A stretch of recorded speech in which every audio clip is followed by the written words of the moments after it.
ये काम दशकों पहले शुरू होना चाहिए था, लेकिन कांग्रेस ने असम के सामर्थ्य के साथ न्याय नहीं किया। आज हमारी सरकार असम के सामर्थ्य को असम के विकास में लगा रही है। जैसे पेट्रोलियम सेक्टर है, बीते एक दशक में असम में पेट्रोलियम और पेट्रोकेमिकल उद्योगों को हमने बहुत बदल दिया है। मुझे ये बताते हुए बहुत गर्व है कि आज असम कच्चे तेल के उत्पादन में नए रिकॉर्ड बना रहा है। पेट्रोल, डीजल और गैस का उत्पादन बहुत अधिक बढ़ रहा है। आज जब दुनिया भर में तेल और गैस का संकट है, तब असम भारत को बहुत बड़ी ताकत दे रहा है। और इसलिए मैं कहता था, ए फॉर असम, अल्फाबेट का ए असम का ए। साथियों, पूरा देश जानता है कि कांग्रेस विकास विरोधी है। कांग्रेस आजाद भारत में भ्रष्टाचार की जननी है। लेकिन असम में तो कांग्रेस ने ऐसे ऐसे पाप किए हैं जो सिर्फ आप जानते हैं, असम की जनता जानती है। कांग्रेस ने असम की आत्मा, असम की शान, पहचान और सुरक्षा से खिलवाड़ किया है। साथियों, आजादी के बाद से ही कांग्रेस ने सत्ता के लिए असमिया पहचान को दांव पर लगाया है। कांग्रेस ने असम के हितों से हमेशा समझौता ही किया है। कांग्रेस का सबसे बड़ा पाप घुसपैठियों को मुख्य धारा में शामिल करने का रहा है। अपनी सत्ता को बचाए रखने के लिए कांग्रेस ने यहां ये अवैध कब्जे होने दिए। बाहर से लोग आते थे और जहां मर्जी बस्ती बसा लेते थे। देखते ही देखते असम की लाखों बीघा जमीन अवैध कब्जे के तहत चली गई। साथियों, यहां जो हमारे सत्र है, नामघर है, ये हमारी आस्था के स्थान है।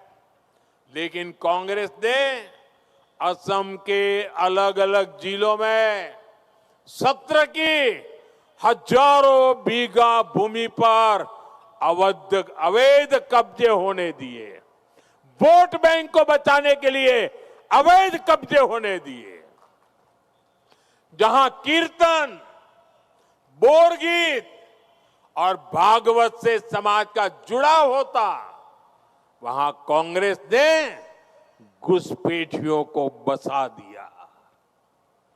आज बीजेपी सरकार अवैध कब्जों के खिलाफ एक्शन ले रही है। बीते सालों में सत्र से जुड़ी ऐसी हजारों बीघा जमीन से अवैध कब्जे हटाए हैं। साथियों, कांग्रेस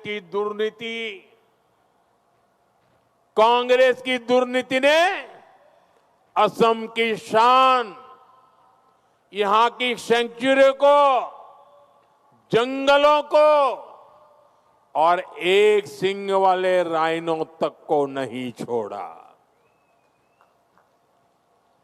लाओ खोवा बुराचा पोरी में क्या हालत थी, ये आप सभी ने देखा है।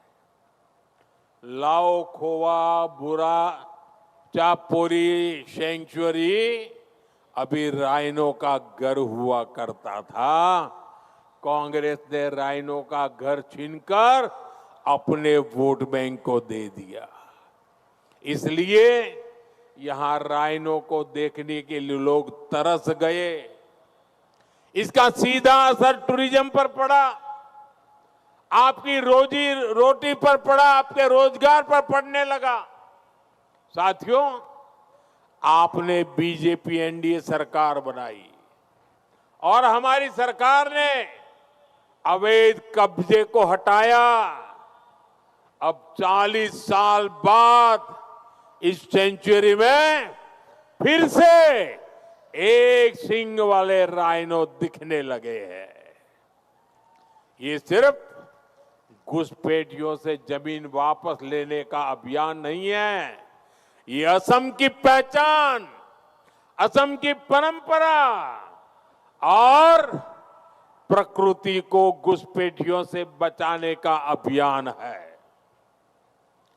लेकिन आपको सावधान भी रहना है। कांग्रेस अब खुलकर अवैध कब्जे के पक्ष में आ गई है। कांग्रेस खुलकर घुसपैठियों का बचाव कर रही है। इसलिए आपका एक वोट असम की सुरक्षा तय करेगा। घुसपैठ और घुसपैठियों के इरादे पस्त करेगा। आपनार एटा भोटे अहोमोर हुरेखा सुनिश्चित करीब अनुप्रवेशारो अनुप्रवेशकारी उद्देश्य विफल करिब। साथियों, एक तरफ बीजेपी एनडीए सरकार घुसपैठियों से अवैध कब्जा छुड़ा रही है, वहीं दूसरी तरफ यहां के संतानों को भूमि के अधिकार दे रही है। मिशन वसुंधरा के तहत 23 लाख से अधिक असम के मूल निवासी भूमि के मालिक बने हैं। ये जनजातीय समाज के लिए, एससी कम्युनिटी के परिवारों के लिए बहुत बड़ा सुरक्षा कवच बन रहा है और यही सच्चा सामाजिक न्याय है। यही बाबा साहब आंबेडकर के संविधान का सम्मान है। असम बीजेपी ने घोषणा की है कि हर जरूरतमंद आदिवासी और मूल निवासी परिवार को जमीन का मालिकाना अधिकार दिया जाएगा। साथियों, विश्वनाथ की पहचान तो चाय बागानों से है, टी गार्डन से है। यहां का मनोबारी चाय बागान हमारी शान है और इस चाय वाले का मोह चाय के बागानों से नहीं होगा तो भला किसका होगा।